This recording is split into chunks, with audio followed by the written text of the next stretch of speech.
Hello. As I discussed in my previous video, the shaman believes that illness is the result of loss of power or some damage to the person's soul or spirit. And the more souls that are lost, the more powerless and weak one becomes. In many cultures, people believe that a severe soul loss results in death. So what is a soul loss really? For me, the soul is our essence, our very life force, and the source of our vitality. It is my center of being and thus my power. So when we lose soul, we are in fact losing vitality and power. That is because when we lose a part of our essence, we are no longer complete and whole. But how do we lose souls? We may lose souls in a variety of ways. One of the main causes of soul loss is trauma. We are all exposed to potentially traumatic experiences throughout our lives. These may include a relationship breakup or the death of a loved one, accidents, major illnesses, birth traumas, domestic violence, physical, emotional, or sexual abuse, etc. But the trauma does not have to be so dramatic to result in soul loss.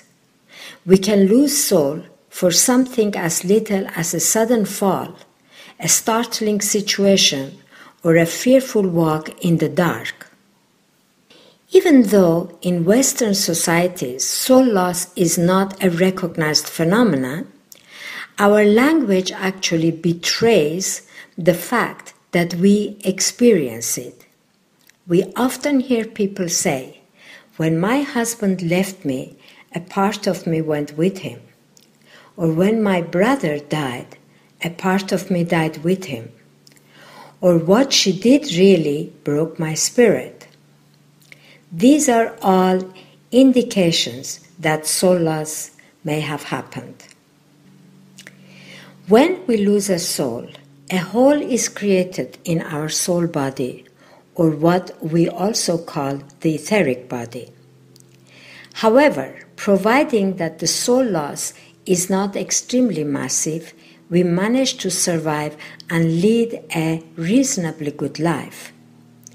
We may live with those holes or weaknesses for a while until something happens in our lives which requires us to draw on that missing energy. These are usually challenging times in our lives, which demands us to be strong and whole in order to be able to cope with the situation. If the particular energy we need to draw on is missing in our soul body as a result of earlier soul loss, we then react with either physical or psychological illness. For those of you familiar with the psychological concept of dissociation, this will sound very familiar. And yes, I often like to explain soul loss in the same terms, as a dissociation that occurs with a part of ourselves that we reject in order to maintain our greater psychological integrity. But a loss that nonetheless makes us more vulnerable in later life, as we come across challenges that requires us to draw on the psychological resources we have disassociated from.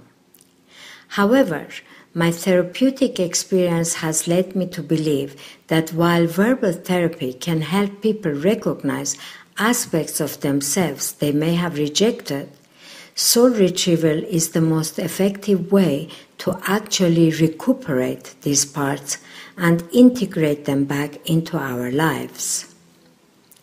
Before I go on to explain what soul retrieval is, or the shamanic process of retrieving lost souls, I want to talk briefly about how we can recognize causes of soul loss. The effects of soul loss are not always immediately apparent. Some of the possible immediate symptoms are feelings of disconnectedness from our surroundings, from people around us, our closest family, and most severely from ourselves. At times, people who have suffered soul loss may appear to be living in a dream world or experience numbness and disconnection from emotions. In psychological terms, state of dissociation or depression would be considered by shaman to be classic symptom of soul loss. However, soul loss may also have long-term effects. Sometimes people I work with claim that they are unable to remember anything about their childhood. This is usually an indication that soul loss has occurred. Strong feelings of low self-esteem or powerlessness, as well as destructive behavioral patterns such as various addictions, may also point to the possibility of soul loss. Having said all that, we are not robots. We are all different and react differently to experiences in our lives. Soul loss, then, would affect each of us in a different way. So at the end of the day, the question of whether or not soul loss is the cause of any particular presenting symptom is best answered by the spirits. So what can we shamanically do in case of soul loss? Very simply, we journey to the spirit world to search for a lost soul, retrieve it, and reintegrate it into a person's body.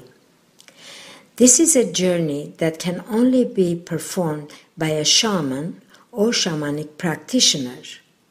After traveling to the spirit world and retrieving the soul, the shaman blows it back into the person's body. Just as losing a soul is one of the gravest injuries to a person, so is the work of soul retrieval. One of the most important and challenging tasks for the shaman, who must receive extensive training to learn how to properly find souls, communicate with them, and reincorporate them into the person's body, and of course, how to help the person provide the soul with the support to remain integrated in the body in the period immediately after soul retrieval. But perhaps the best way to explain the effectiveness of soul retrieval is to give you an example. Yarin, an 8-year-old boy from Israel, was referred to me for persistent and severe symptoms. For about 8 months prior to our first meeting, he had been defecating and urinating uncontrollably and seeing insects in his food, which frequently stopped him from eating. After various failed attempts at psychological and medical intervention, Yarim was referred to me. A diagnostic journey I did indicated the need for a soul retrieval and power animal retrieval. I was also given instructions to do certain artwork with him. Following the diagnostic journey and the piece of artwork, I performed a power animal retrieval followed by a soul retrieval. All in all, I met Yarim 4 times. At the time, the war in Iraq had just started, and there was fear that the Iraqis would bomb Israel with chemical weapons. The country was in turmoil, and everyone was instructed to carry gas masks and be prepared for a possible attack. From the artwork, it became clear that Yarim was afraid of the possible harm to his parents and siblings in the case of an attack. The soul I brought back for him was that of a newly born baby. After I returned from the journey, his mother told me that Yarim was born with 2 front teeth, and shortly after his birth, the doctors extracted the teeth.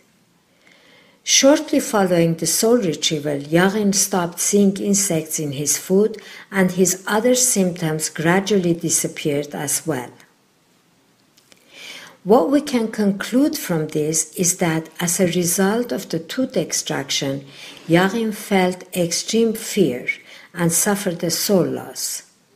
Then when the war brought up deep fear for him again, the relevant soul part or energy that he needed to draw on was missing.